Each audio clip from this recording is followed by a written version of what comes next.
Hello everybody, hope you're doing marvellously well. We're big, we're bad, we're back. I'm in maroon for another Vac Friday. Tune in.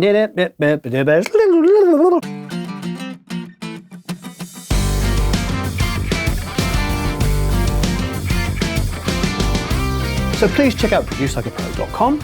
If you haven't already, please sign up for the email list. You get a whole bunch of free goodies, tons of sessions and samples and all kinds of other free stuff. And we're continually giving out more free stuff. So here's the first question. Given the choice, would you rather mix through a console, summing, or in the box? And why would you choose any one of those three? There's something about mixing on a console that I love. I love the fact that, well, I don't really mix on a console. I mix hybrid. I mix using my DAW and I make it do what I want. I compress, I EQ, I do all kinds of fun stuff. And then I use my console. I use the EQ, I use the inserts to use a whole bunch of other, pieces of equipment. But essentially I mix in a hybrid fashion. Now, I don't always just mix in a hybrid fashion. Sometimes I mix in the box. For me, passive summing doesn't do a whole lot of good. I've used a few passive devices which are fairly interesting, and you can insert other pieces of equipment in it, but that's no longer passive. If I'm inserting something in it, I can go through some external hardware. I can use some expensive mic pre's or some EQs or tape delays or all kinds of other fun stuff. So summing can have a real impact done like that. But 99% of the mixers I know aren't particularly into summing unless there's a reason why they need to sum.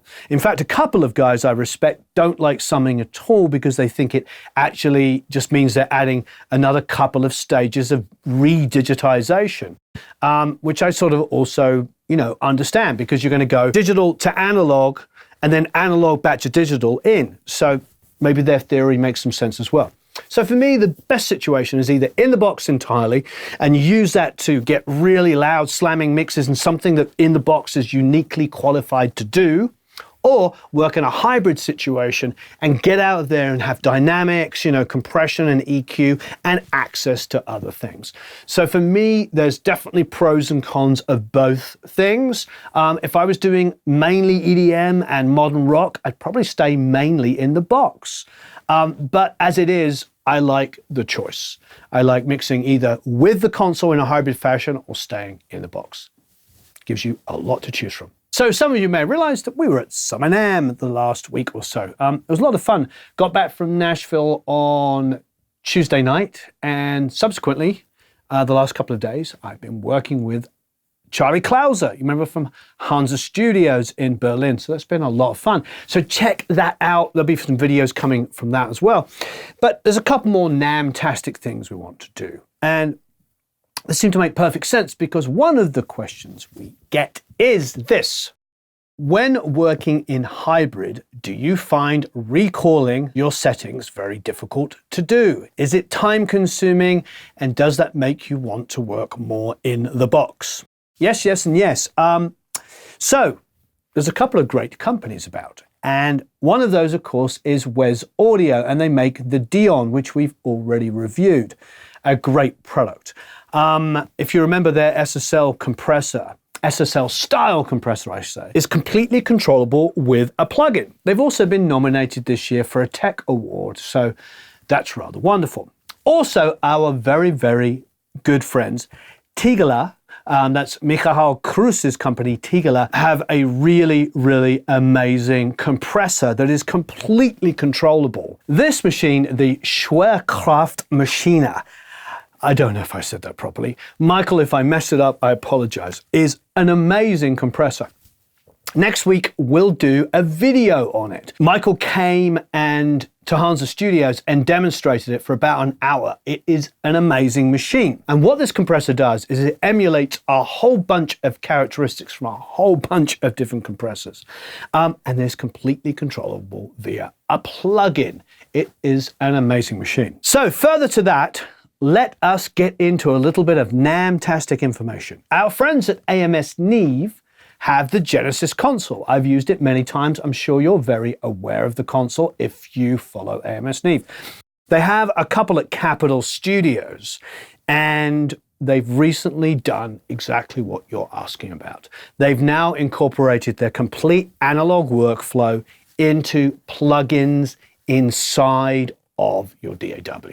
So it means now you can completely and utterly control an analog console from a plugin inside of your DAW. Pretty freaking fantastic. So let's check it out. Hello everybody, I'm with Dave Manipal. How are you? Good to see you, Warren. Dave has pro audio design and is working, of course, with AMS Neve. And this is the AMS Neve Genesys Black. Yep. It's the second generation of the Genesys platform, which is a real hybrid between analog and digital. The console is purely analog, but it's digitally controlled.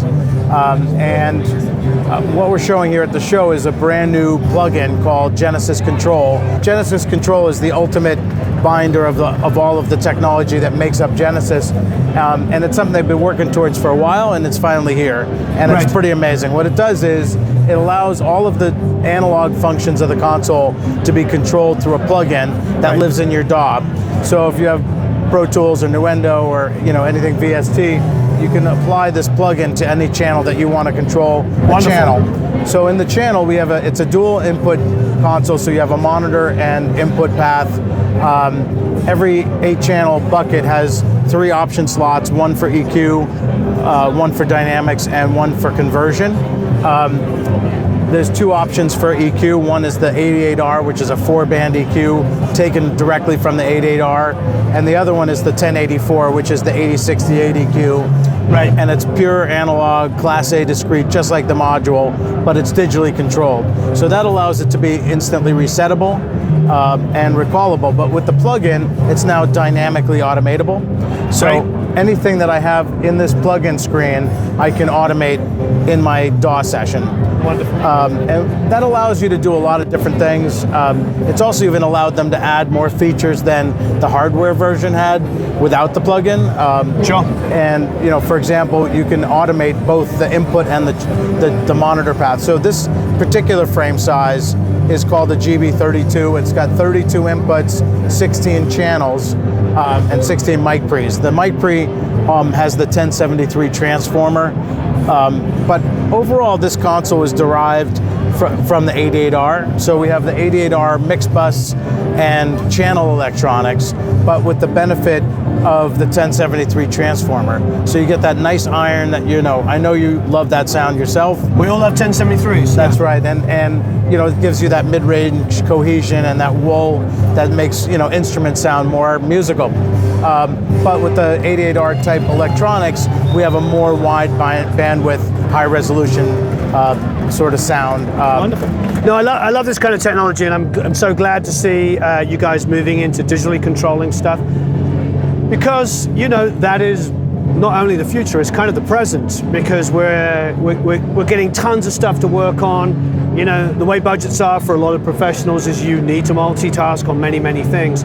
And in a purely analog world, it's a real pain in the ass to sit there with your recall sheets doing all of this. Well, a lot of customers love the sound of the desk. Yeah. But if they have to do a recall and that takes time, they can't switch between tracks or get the artist at the level that the artist. Exactly. I mean, what's really happened is that these DAWs are so fast to work on that if you're doing overdubs, you're doing vocals, the artist gets used to that speed, and if you have to back up to do something, look, I love the analog, but I can't take the time. Many of us, myself included, end up using our consoles and never touching them. Right, like a summing amp. Yeah, like a big summing amp. That happens to me. I'll reach in and change some EQs, but I'm not maybe as creative, so I end up leaning a little heavier on my plugins, which is okay, but I'm not utilizing the analog maybe in some ways. And I think most engineers love analog from a sound perspective. But and also the whole tactile thing as well. We also have these rotary controllers. Yeah. So if you notice, I have it mapped to that one controller. So if I want a knob, I can use a knob. If I want to touch the screen, I can use that. I can have multiple touch screens. So in this case, I have a second screen to just make it easier to teach people about what Genesys Black is all about. But you can see we're really in a Pro Tools file here, and this plugin, just like every plugin, is running off of it. Yeah, now you can write automation. I can write automation. I go in there, I go to auto, set my function, I want to write the EQ moves. That's right. Or I can also set up templates. So if, like, let's say I have a drum session that's, this drummer's coming in and I want to set up their mics and everything, I can store that as a template. And then tomorrow, or 2 weeks from now, when that drummer comes back in, I can instantly set the console up for that session. That always goes all the way to the matrix ins and outs, because the console also has digital converters. So let's say on this size console we have 32 in and 16 out digitally through MADI or AES. So I can, with one wire, connect up to my Pro Tools rig. Now how much is the console now for 32? For this size desk, there's some options, so it ranges from like 70 to 75, 78. Okay. The options include like whether or not you want to have dynamics on every channel. If you want to have the 1084 EQ, there's a $3,000 upcharge for that, 3200 upcharge for that. It's all Class A discrete, so it's a little more complicated to build. There's a digital monitor cassette, so that allows you to have all the auxes and buses and 2-track returns digitally connected up through MADI. Right, but I suppose at $70,000 you're getting 32, but you're also getting all your I/O. And you're getting, let's say, if you had a rack of 1084 Neves, how much would that cost you? Yeah, exactly. Yeah. So, it's a good value. And on top of it, this mix bus definitely takes things to another level, and I think a lot of people today are trying to find that summing solution, and then they're trying to find a monitoring solution for controlling your speakers, and then they're going to get some mic pre's, and a lot of people are staying away from hardware EQs and hardware compressors because of this workflow issue. I think this solves that, and it allows you to work at the speed of your DAW. Yeah, I hope that AMS Neve as a company keeps developing this idea, but also maybe thinks what was great and what we loved about Neve and API, us growing up, was this sort of modular idea that, I could just pull this out. And I think if you keep this framework and they keep updating it and adding things, this could be the future. They could own this world. The very first incarnation of Genesys came out 10 years ago, and PAD was, we sold that first console to Zach Recording out in Atlanta, and they still have the desk and love it. We have one of these at Snoop Studio. Yeah, I've used one of these at Capitol. Right. Capitol, not Capitol Studios, Capitol Records have them in their rooms. In their writing rooms. Well, we have them in a lot of producers' rooms. We have them.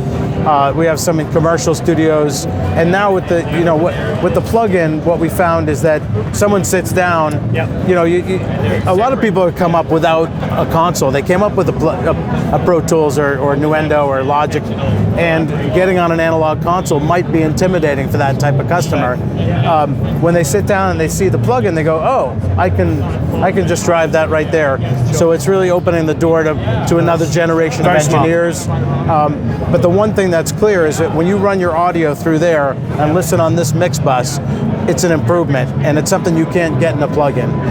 It's depth and richness and detail, and I think it's actually, when you have an analog EQ and you're EQing, it's pretty fast to actually get a sound. It's maybe even faster than in a plugin. A lot of our clients that are using plugins, they're stacking plugins to get the sound that they're trying to get to replicate this. So if you can get it right away, and by the way, instantly reset it, recall it, or automate it, I think it brings a high level of power. So what I loved about AMS Neve and this product is that it didn't just come out with one thing and then say, okay, you're done. It's like they've constantly evolved the development, they've added features. Now we're added this plugin, and this is just the beginning of this plugin. So, we've had some of the beta group giving us some feedback. There's also a plugin that handles the monitor and subgrouping and effects returns, so you can automate the effects returns, automate your subgroups. The subgroups are really cool because they have an insert point on each channel, so you're able to, let's say, process a stem. And then there's also 6 stereo returns that you can stack up in summing. So you could, let's say, listen to your stems as you're stacking them, and then when it's time to mix, bring them back and spread them out. Very nice. To be honest, we've only like scratch the surface of the depth of this console. Sure. One of the really other great things that I love about it is that there's 2 inserts on every channel, but they can be floated to the monitor or the channel path along with the EQ and the dynamics. If I show you this screen, the order screen, so you can see here, I've got, let's say I wanted to hear the dynamics after the EQ. Good. Or I wanted to put this insert on this path, or, you know, and all of that's savable as part of your template data. Right. So what you're able to do is create a chain for the type of work you're doing and then recall that. So if you always track a drum a certain way with a certain EQ, you can insert that in. And it just makes the console super flexible. And a lot of people have a 500 series rack or a rack of old stuff that they Plus, love. most importantly, I'm thinking of the simplicity of going, here's my tracking template and here's my mixing template. Just as simple as that. One button, I'm tracking, another button, I'm mixing. We have clients that have it set up for that, for tracking, mixing, overdub, and editing, where they're maybe like combining all those channels to 2 and making a stem. And in a way, the console, because of the instant resetability of it, can be a lot of different consoles that are different. You know, they can, what you need when you need it. If it's simple as that, like on mixing, I would probably put my EQ before my dynamics section. I would smash my, you know, boosts into compression to give it like a spankiness, but I would never do that on tracking. Right. So it's just simple things like that is great. And with the plugin, you know, let's say, you know, we've all had a situation where the vocal was moving away from the microphone, and, you know, you could ride it on the level of the fader, but if you could ride it on the detector, on the threshold, and then write that move, right, those corrections, doing it where it actually should be done. Like, and we've all done it on the compressor, right, where you take the knob and you're riding the level, and because it changes if you do it on the fader, right? How it sounds. Yeah, definitely. So, you know, I have a great love for this console because I think it combines what we love about analog with the ease of digital. I think if you can have the tactile feel on a console, but also have all of those features in a plugin, you're going to win, because my brain likes both things for different reasons. Like, you know, I like automation and detailed work all in on the plugins more than I like on consoles. You know, I like to get in there because you can just stop in there, look at a waveform, hear the distortion, where is it? Scrub around, find it, see it, pull it out. You know, that's not something that I can do on a console. Well, I can, but it's a lot of work. So it's like being able to utilize what's best about each environment is really smart. And good work. And then there's a lot of analog tools here, like on the stereo inputs. You have width control, like you have on the 88R. You have that on the 2 effects return. So if you're bringing back, you know, a vocal, let's say a group of vocals, and you want to narrow those out or you want to widen them. You know, there's also the parallel compression. So there's no onboard compressor, but there's a you can bring in as much as your insert to the mix bus as you want. So if you've got a mix bus compressor that you love and you want to bring that in, but you still don't want to take the entire signal through it, you can do that. I mean, it just goes on and on. There's a ton of power right here. And I think when people start assembling a summing amp, a monitor controller, a rack of mic pre's, some EQ, it's less, this is actually a cost-effective solution. It sounds like it. I actually agree with that. I think of all the gear I have, you know, and yeah. Well, you know, if you ever wanted to get a time on a Genesis Black, we could make that happen, and I would love for you to get a real first-hand experience mixing with some of these tools. You know, the Genesis that you worked on was the earlier version. Yeah, earlier version. Didn't have the screen. Sounded great though. You know, the sound is incredible. The 16 DAW faders are also really useful, like, because we're working in the DAW a lot. Sure. So here they are. They're going to be mapped to whatever you have. So for me, it sort of culminates with the Neve sound, the 1073 mic amp, the 1084 or 88R EQ, dynamics that are instantly recallable, resettable, and dynamically automatable. And it puts this console alone, actually. There's no other analog desk in the market. No, I know of, not with all these features. Yeah. No. It's a great job. All right, thanks so much. Thanks for showing us. Great to see you. Good to see you too. Please leave a bunch of comments and questions below. Have a marvelous time recording and mixing. So I hope you enjoyed that. Thank you ever so much, Dave, for showing us the Genesys. That was a lot of fun, and I love where technology is going. It is absolutely fantastic that now we can have analog pieces of equipment that are completely controlled, and not only just controlled, but recallable inside of our DAWs. So hats off to Tigala and to AMS Neve, and of course Wes Audio and everybody else that's moving in this direction. We absolutely love it. As ever, please leave a bunch of comments and questions below. Love reading them, and this is, of course, is the place to leave a Fact Friday question. If you haven't already, go to producelikeapro.com, sign up for the email list, get a whole bunch of free goodies, and have a marvelous time recording, mixing, mastering, and all of that good stuff.